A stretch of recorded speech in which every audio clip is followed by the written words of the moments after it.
Hello, now I will show you how to fix your SMS text messages problem if you receive your SMS but you don't receive sound. How to fix it? It's pretty simple. Go to application, press your setting button.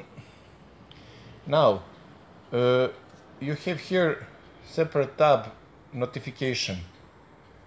Click on notification. Wait until it loads. Okay, here it is. You can choose here for every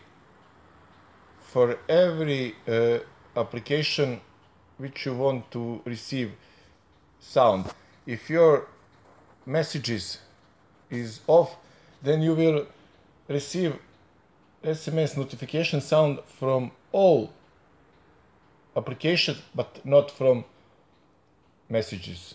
You can even so turn it on and you will start to receive sound notification, and you can choose here every application which you want to receive or not sound. Okay, that was all for today.